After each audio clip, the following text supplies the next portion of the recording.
Bokar Ba, paix et guerre, holno jam ardirta hare, inspiré du traité de Versailles, le 28 juin 1919, l'Allemagne ayant perdu la Première Guerre mondiale et étant dans une position de faiblesse, mémoire des vainqueurs et mémoire des vaincus, et l'Allemagne n'avait pas de choix, reconnu coupable de tous les dégâts causés par la guerre, accusé, et ce qui sera à l'origine d'une deuxième guerre. Paix et guerre, comment une paix mal réglée amène une nouvelle guerre. Bokar Ba. Jamleli, la pétarde. Paix et guerre, Jam et Hare. Paix et guerre. Nouvelle paix après une nouvelle guerre. Une nouvelle guerre qui dégénère sur les repères de la gangrène de cette vaine paix. On sort de la galère de cette guerre, mais c'est précaire. Et toujours une paix arbitraire, car abrité et arbitré et habité par l'arité des cœurs, ayant effectué la guerre, ayant affecté les repères, les commères, les chimères de cette guerre à son contraire, qu'on va taire pour faire cette paix précaire. Nouvelle paix, nouvelle guerre. Mon doute, car toute édité, crédité et accrédité par la précarité de cette identité atmosphérique, sulfurique, cyclique et cynique, caduque, et tout se veut dans une voie unique et qui se veut pudique, pourtant punique. Ces nouvelles paix après ces nouvelles guerres. C'est la logique des vainqueurs qui, par les rancœurs, parrainent par la peur des vaincus, des déchus, et ces chutes, on chahute.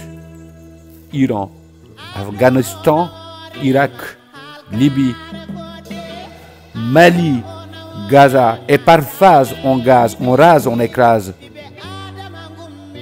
et on parave pour une nouvelle paix qui dégénère à une nouvelle guerre. Nouvelle paix, nouvelle guerre. Paix conventionnelle, jamais perpétuelle. C'est par ces guerres d'efforts et par ces records hors normes que s'étoffent les torts et les remords des faibles, vaincus, déchus. Record des torts et ce tort, la perpétuelle thèse de paix. Des faits à peser. Ils s'affaissent comme des falaises. Ils s'effacent de leur place pour une nouvelle mise en place. Ils sont lésés, baisés, biaisés et souvent même rebaptisés et par la suite exploités. Et par des traités, entrés dans le discret après avoir distrait. C'est le secret sacré de ces guerres.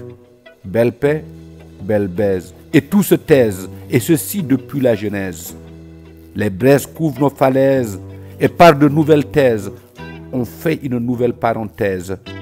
C'est le secret sacré de ces paix précaires, de nouvelles guerres, nouvelles galères, nouvelles misères, cimetières cimentés des nouvelles paix perpétuelles.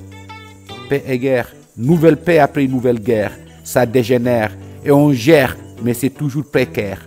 Mémoire des vainqueurs, mémoire des vaincus.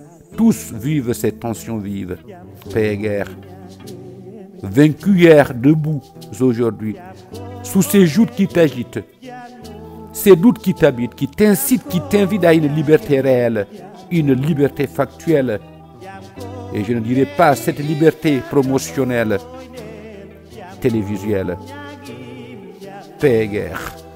Je te dis ma liberté réelle factuelle sans être émotionnelle ou promotionnelle. Aux peuples affamés, enchaînés, vaincus hier mais debout aujourd'hui, mais induits par ces traités. Paix et guerre, alors que toute paix se veut un traité, tout traité est traître, car le seul maître des traités, comme un prêtre, est le vainqueur. Et souvent on se leur part des rancœurs. Paix et guerre, nouvelle paix, nouvelle guerre. Ce sont sous ces chimères qu'on erre sous notre ère. Soucieux des conflits sociaux sous nos cieux. Conflits socio-diplomatiques. Tensions vives par ces dualités vainqueurs. Avec souvent ces vainqueurs, ces vaincus, vus comme de vents vaincus. Paix et guerre. Dans ces paix qui restent précaires, se jonchent de nouvelles guerres qui laissent en jachère aussi de nouvelles paix précaires. Paix et guerre. Bokarba, composé 13 06 2013.